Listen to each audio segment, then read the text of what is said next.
Assalamualaikum warahmatullahi wabarakatuh.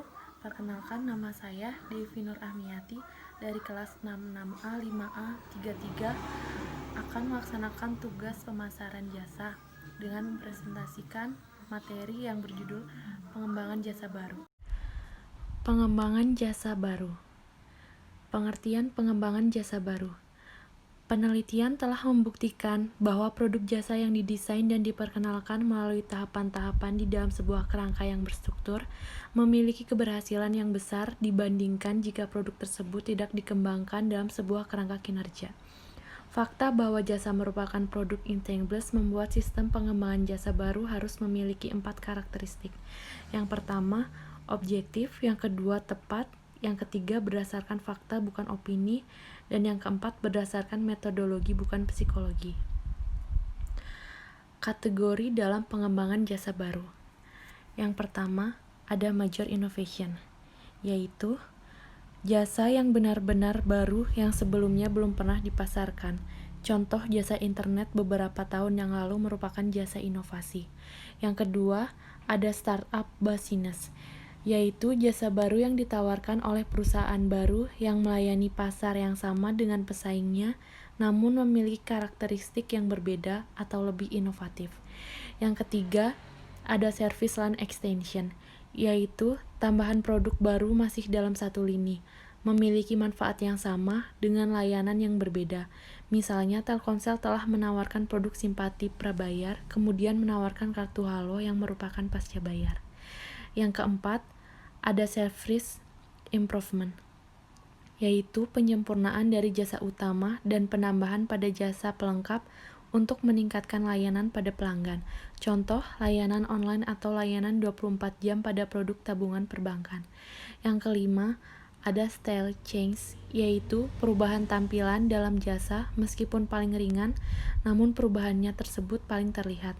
Dapat berupa tampilan logo, seragam, peralatan jasa, gedung, tempat layanan, desain kartu anggota.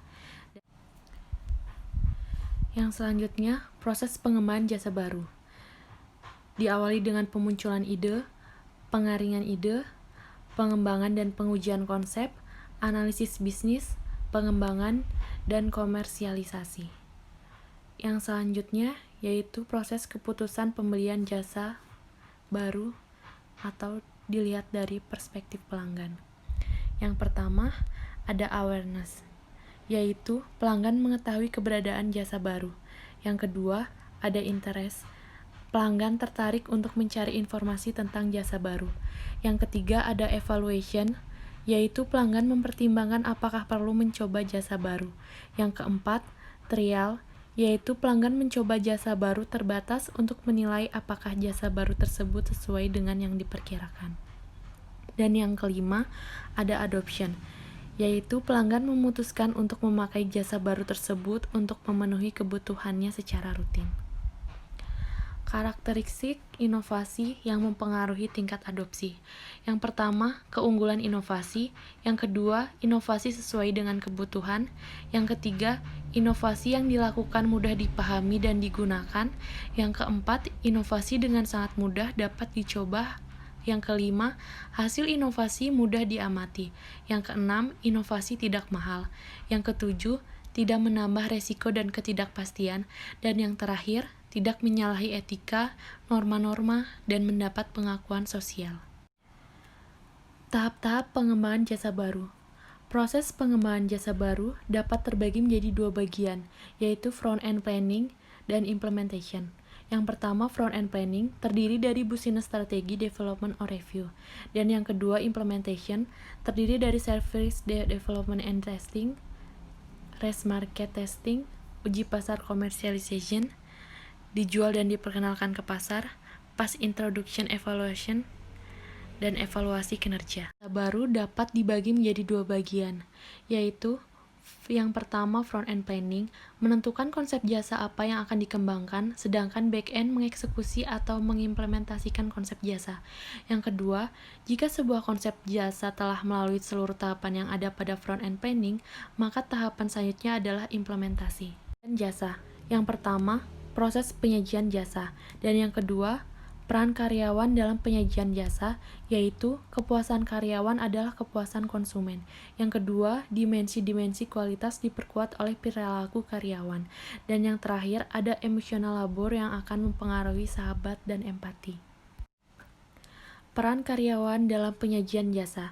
Yang pertama, peran karyawan dalam penyajian jasa. Yang pertama, strategi penyampaian kualitas jasa melalui karyawan. Yang kedua, pekerjakan karyawan pada tugas yang tepat. Yang ketiga, kembangkan karyawan untuk menyampaikan jasa berkualitas. Yang keempat, memberikan sistem pendukung yang diperlukan oleh karyawan. Para pelanggan dalam penyajian jasa. Yang pertama, pelanggan sebagai sumber daya yang produktif. Yang kedua, pelanggan sebagai kontributor untuk kualitas jasa dan kepuasan. Dan yang ketiga, pelanggan sebagai pesaing. Demikian materi yang bisa saya sampaikan. Terima kasih. Wassalamualaikum warahmatullahi wabarakatuh.